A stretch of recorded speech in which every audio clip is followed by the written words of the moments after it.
10세기 고려 성종 때 최승로의 시모 28조는 유교를 찬양하고 불교와 전통 신앙을 비난하는 내용이었습니다. 1. 최승로는 유교의 나라를 다스리는 근본이 있다고 했습니다. 2. 불교에 관한 6가지 문제를 지적했습니다.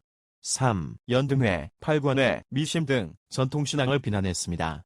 이처럼 10세기 고려 성종 때 최승로의 시모 28조는 유교를 찬양하고 불교와 전통신앙을 비난하는 내용이었습니다.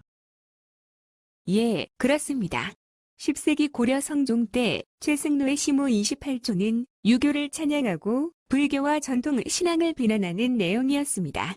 1. 최승로는 유교의 나라를 다스리는 근본이 있다고 했습니다. 2. 불교에 관한 6가지 문제를 지적했습니다. 3. 연등회, 팔관회, 미신 등 전통 신앙을 비난했습니다.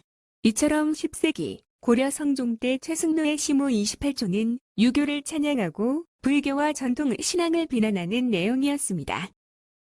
10세기 고려 성종 때 최승로의 시모 28조는 유교를 찬양하고 불교와 전통 신앙을 비난하는 내용이었습니다. 1. 최승로는 유교의 나라를 다스리는 근본이 있다고 했습니다. 불교는 몸을 닦는 근본이고 유교는 나라를 다스리는 근원이므로 불교의식인 공덕과 유교 통치 행위인 정사를 균형 있게 하라고 했습니다.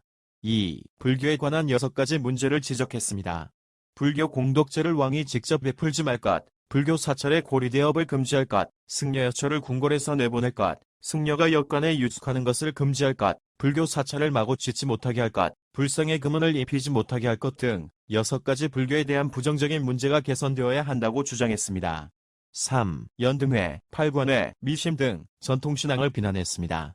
그래서 연등회, 팔관회의 규모를 줄이고 의식에 사용하는 인형을 만들지 못하게 할 것과 미신을 제한해야 한다고 주장했습니다. 이처럼 10세기 고려 성종 때 최승로의 시모 28조는 유교를 찬양하고 불교와 전통 신앙을 비난하는 내용이었습니다. 예, 그렇습니다. 10세기 고려 성종 때 최승로의 시모 28조는 유교를 찬양하고 불교와 전통 신앙을 비난하는 내용이었습니다. 1. 최승로는 유교의 나라를 다스리는 근본이 있다고 했습니다.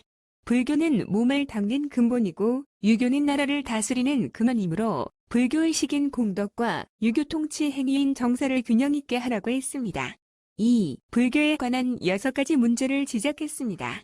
불교 공덕제를 왕이 직접 베풀지 말 것, 불교 사찰의 고리대업을 금지할 것, 승려여처를 궁궐에서 내보낼 것, 승려가 역관에 유숙하는 것을 금지할 것, 불교 사찰을 마구 짓지 못하게 할 것, 불상의 금은을 입히지 못하게 할 것 등 6가지 불교에 대한 부정적인 문제가 개선되어야 한다고 주장했습니다.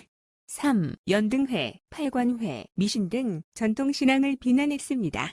그래서 연등회, 팔관회의 규모를 줄이고 의식에 사용하는 인형을 만들지 못하게 할 것과 미신을 제한해야 한다고 주장했습니다.